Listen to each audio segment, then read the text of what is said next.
Hello student. I hope कि आप सब बहुत अच्छे होंगे।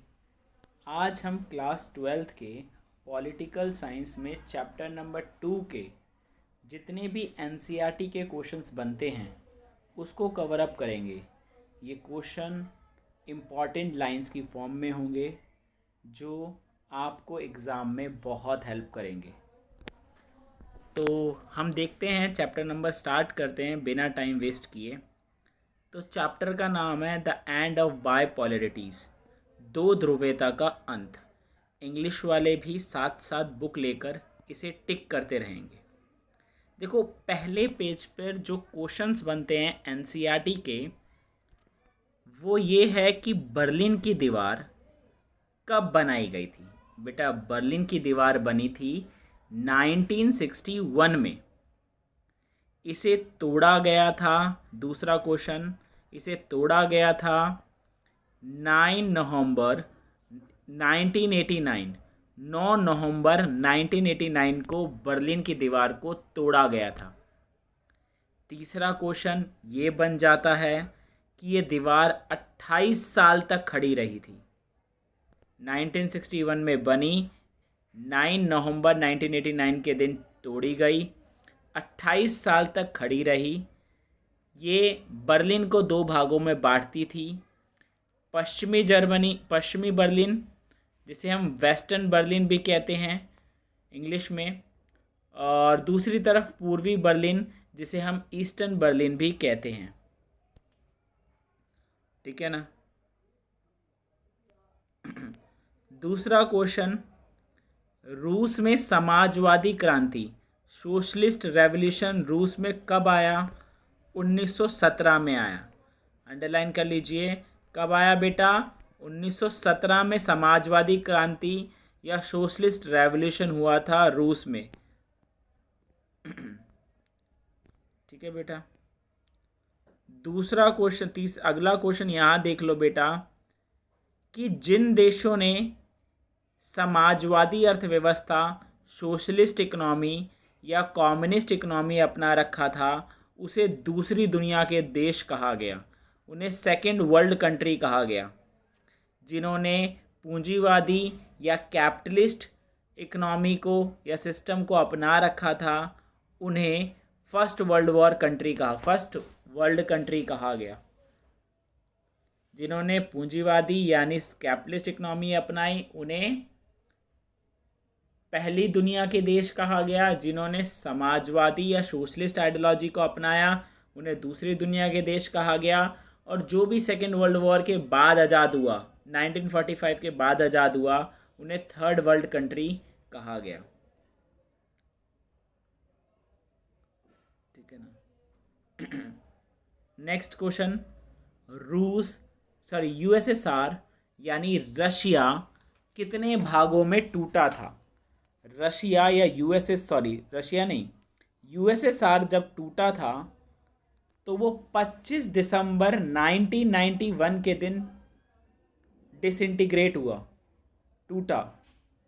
और 15 रिपब्लिक स्टेट्स में टूटा था। कितने? 15, यानी 15 गणराज्यों में सोवियत संघ का विघटन हुआ।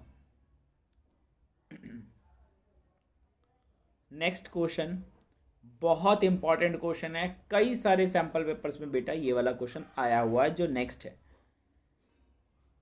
सोवियत संघ का, यूएसएसआर का अफगानिस्तान में हस्तक्षेप कब हुआ? तो बेटा, सोवियत संघ का या सोवियत यूनियन का इंटरफेयर अफगानिस्तान में 1979 में हुआ था। कब हुआ था? 1979 में यूएसएसआर ने अफगानिस्तान में हस्तक्षेप करना स्टार्ट किया। नेक्स्ट क्वेश्चन, सोवियत संघ के अंतिम महासचिव कौन थे जिन्होंने सुधारों की शुरुआत करी थी? तो अंतिम महासचिव या जनरल सेक्रेटरी मिखाइल गोर्बाचेव है। कौन है बेटा? मिखाइल गोर्बाचेव, जो 1985 में बने थे। इन्हें महासचिव कब बनाया गया था? 1985 में। मिखाइल गोर्बाचेव यूएसएसआर के अंतिम महासचिव थे। नेक्स्ट क्वेश्चन,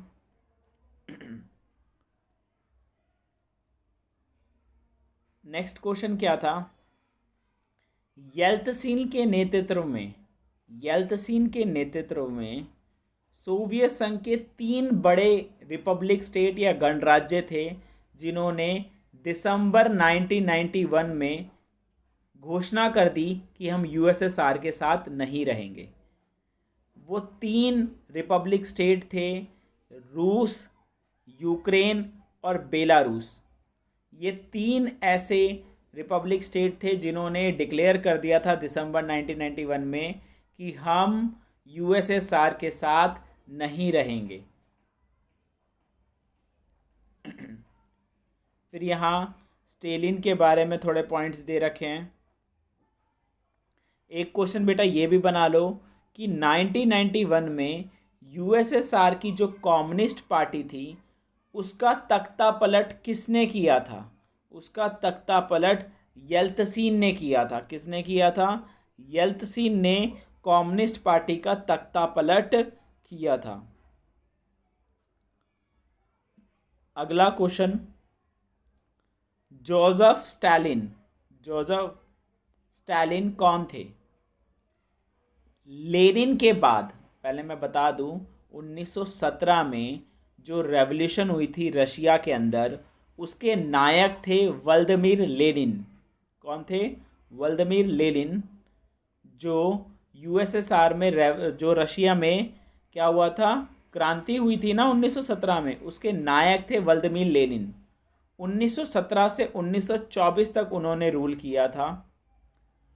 लेनिन के बाद कौन आए? स्टालिन आए, जो 1924 से लेकर 1953, 1924 से 1953 तक यूएसएसआर के हेड रहे। इन्होंने खेती का बलपूर्वक सामूहिकरण किया, कलेक्टिविज्म, कि खेत प्राइवेट नहीं होंगे, सब उस पर खेती करेंगे और जो भी अनाज उगेगा वो आपस में बांटेंगे। इन्हें दूसरे वर्ल्ड वॉर को जीतने का श्रेय भी दिया जाता है। ठीक है ना? ठीक है, इतना क्लियर हो गया बेटा, इतने हमारे क्वेश्चन हो गए। ठीक है ना? लेनिन के बाद कब कौन आया? स्टालिन आया, जो 1924 से 1953 तक यूएसएसआर का हेड रहा। एक क्वेश्चन हमारा पीछे रह गया था, लेनिन, व्लादिमीर लेनिन। तो मैंने बताया व्लादिमीर लेनिन कम्युनिस्ट पार्टी के संस्थापक थे, रूसी क्रांति के नायक थे। ठीक है ना? ये रूसी क्रांति के नायक थे।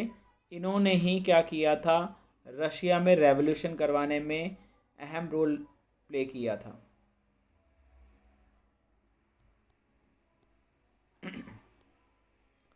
नेक्स्ट क्वेश्चन बेटा, नेक्स्ट क्वेश्चन, निकिता क्रुश्चेव कौन थे? निकिता क्रुश्चेव कौन थे? निकिता क्रुश्चेव सोवियत संघ के राष्ट्रपति थे, जो 1953 से 1964 तक रहे। पहले आए लेनिन 1917 से 1924, फिर कौन आए? फिर आए स्टालिन 1924 से लेकर 1953 तक। फिर थर्ड कौन आए? निकिता क्रुश्चेव, जो 1953 से 1964 तक रहे। इन्होंने स्टालिन की जो भी नीति थी उसकी आलोचना करी और उसमें कुछ सुधार किए। इन्होंने शांतिपूर्ण सह अस्तित्व का सुझाव रखा कि हम शांति से रहेंगे।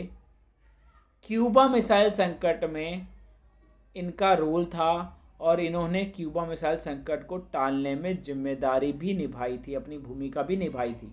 अगर ये अपने हथियार क्यूबा से वापस नहीं लेते तो शायद वर्ल्ड में थर्ड वर्ल्ड वॉर हो जाता क्यूबा मिसाइल संकट के टाइम पर।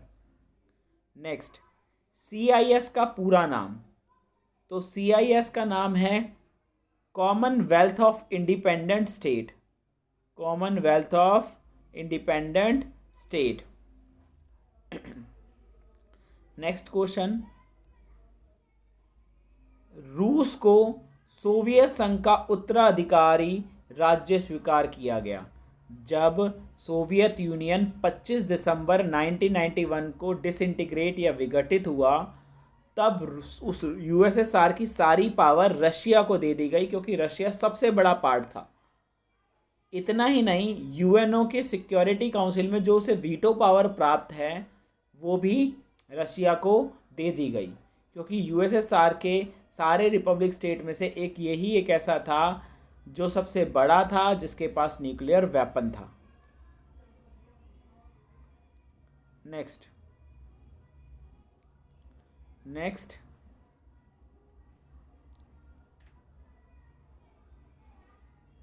हाँ, नेक्स्ट क्वेश्चन है, लियोनिड ब्रेजनेव कौन था? लियोनिड ब्रेजनेव कौन था? लियोनिड ब्रेजनेव 1964 से 1982 तक सोवियत संघ का राष्ट्रपति था। पहले लेनिन, फिर स्टालिन, फिर खुश्चेव, निकिता खुश्चेव, फिर लियोनिड ब्रेजनेव। ये सोवियत संघ का राष्ट्रपति था 1964 से 1982 तक।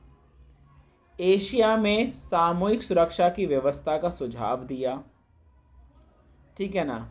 अफगानिस्तान पर आक्रमण करने वाले यही थे, ठीक है ना। इसके बाद अगला देखो, राष्ट्रवादी भावना जो फैलने लगी थी वो कहाँ कहाँ फैली थी?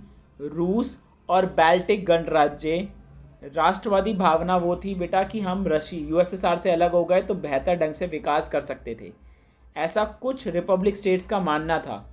यूएसएसआर के कुछ पार्ट्स का ये मानना था कि अगर हम यूएसएसआर से अलग हो गए तो अपना बेहतर ढंग से विकास कर सकते हैं। ऐसा मानने वाले रूस था, बाल्टिक गणराज्य था। बाल्टिक गणराज्य या बाल्टिक स्टेट्स में कौन कौन आता है? एस्टोनिया, लताविया और लुथियानिया, ये बाल्टिक स्टेट्स थे। इसके अलावा यूक्रेन और जॉर्जिया का भी ये मानना था कि अगर हम अलग हो गए तो हम बेहतर ढंग से अपना विकास कर सकते हैं।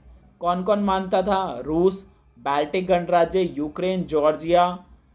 जिसमें से बाल्टिक गणराज्य में कौन कौन आता है? एस्टोनिया, लताविया, लुथियानिया, ठीक है ना। ये बड़े इंपॉर्टेंट नेम है, याद रखना।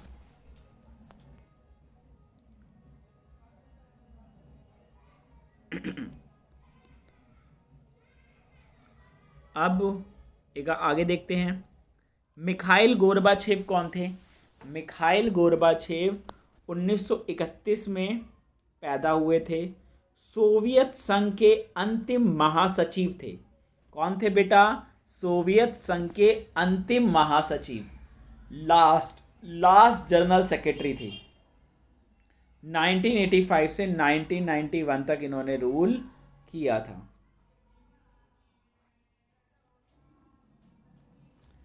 इन्होंने 2 प्रोग्राम्स चलाए थे, पेस्ट्रॉइका और ग्लासनोस्ट। पेस्ट्रॉइका का मतलब होता है पुनर्रचना, ग्लासनोस्ट का मतलब होता है खुलापन। बट ये दोनों रिफॉर्म्स फेल हो गए थे। इन्होंने अमेरिका के साथ हथियारों की होड़ या हथियारों के कंपटीशन को रोकने की कोशिश करी। जर्मनी का एकीकरण में भी इसने हेल्प करी और सोवियत संघ के या यूएसएसआर के डिसइंटीग्रेशन या विघटन का आरोप भी इन पर लगा कि इनकी वजह से सोवियत संघ का विघटन हुआ। लेकिन इन्होंने ही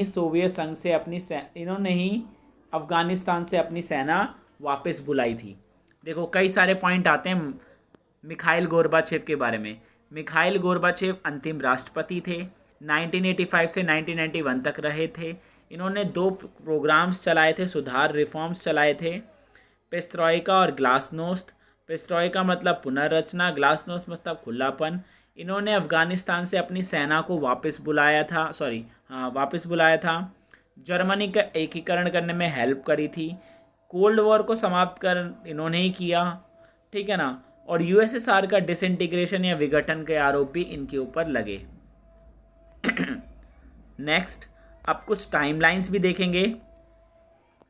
टाइमलाइंस क्या क्या है। मार्च 1985 में, सिंपल सी बात है, मार्च 1985 में क्या हुआ था, मिखाइल गोर्बाचेव को कम्युनिस्ट पार्टी के महासचिव चुना गया था। उसी समय बोरिस येल्त्सिन को कम्युनिस्ट पार्टी का प्रमुख बनाया गया था। सोवियत संघ की जो कम्युनिस्ट पार्टी थी उसका महासचिव थे मिखाइल गोर्बाचेव, और उनके मेन, कम्युनिस्ट पार्टी के मेन कौन थे, मेन बोरिस येल्त्सिन थे, जिन्होंने बाद में जाकर मिखाइल गोर्बाचेव का तख्ता पलट करवाया था। Next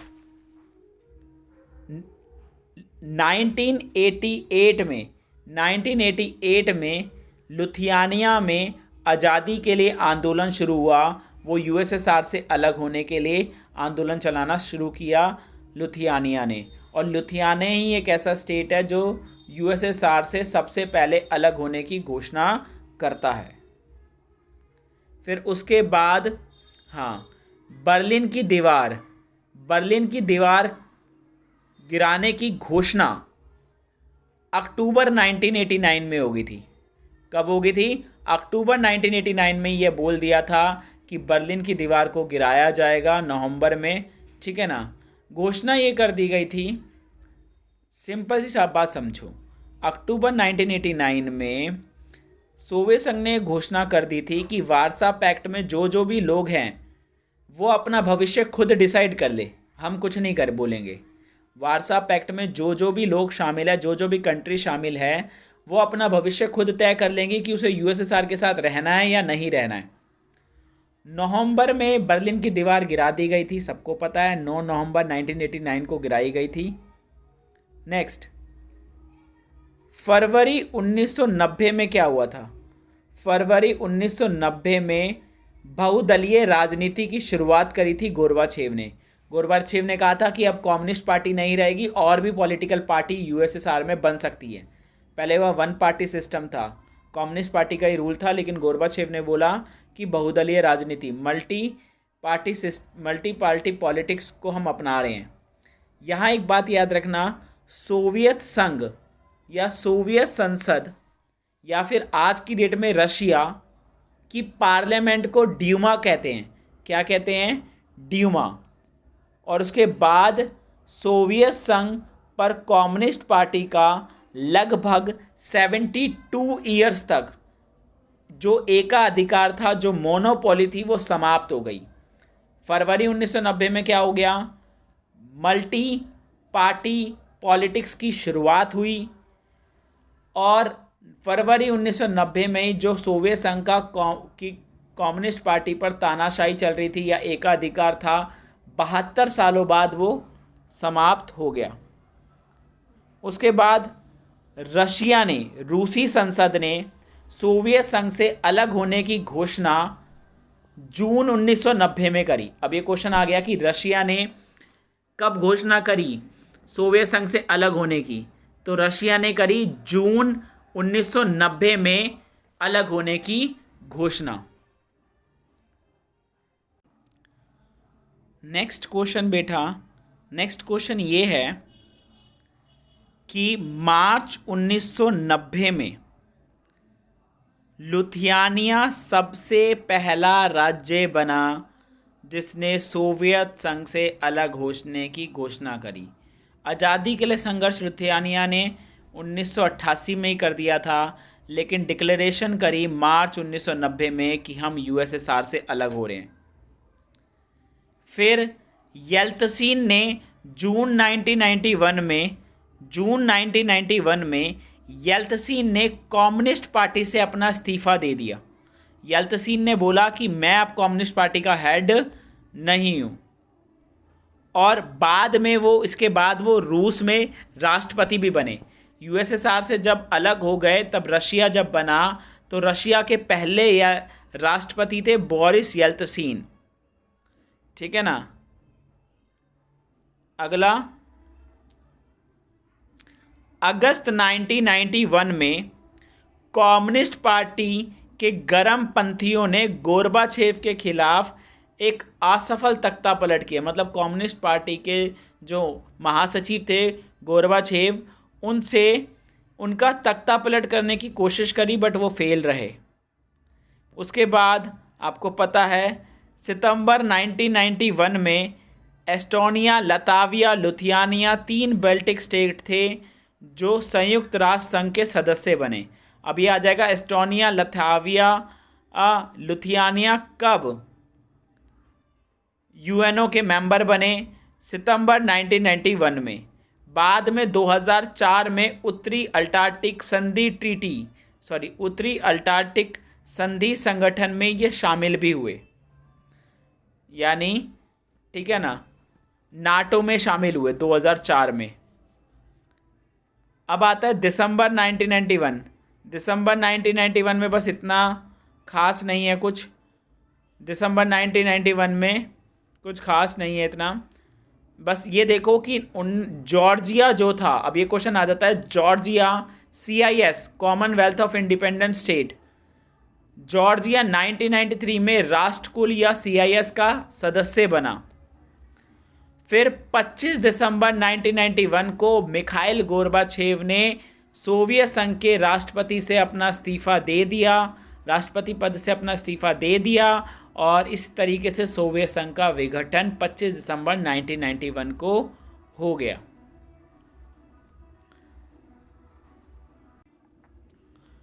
next question, Boris Yeltsin रूस के पहले चुने हुए राष्ट्रपति थे, ठीक है ना, गोर्बाचेव के आलोचक थे। सोवियत संघ में जो भी संघर्ष चला 1991 में, उसके खिलाफ इन्होंने ही मोर्चा खोला कि मैं सोवियत संघ से अलग होना चाहता हूँ, हम सोवियत संघ को अलग करके रशिया को अलग बनाना चाहते हैं और अलग अलग स्टेट्स बनाना चाहते हैं। इन्होंने ही साम्यवाद, कम्युनिस्ट आइडियोलॉजी से धीरे धीरे कैपिटलिस्ट आइडियोलॉजी को अपनाया, मतलब शॉक थेरेपी में इनका बड़ा रोल था। बोरिस येल्त्सिन ने बोला अब हम कम्युनिस्ट आइडियोलॉजी को छोड़ के धीरे धीरे पूंजीवाद या कैपिटलिस्ट आइडियोलॉजी की तरफ जाएंगे।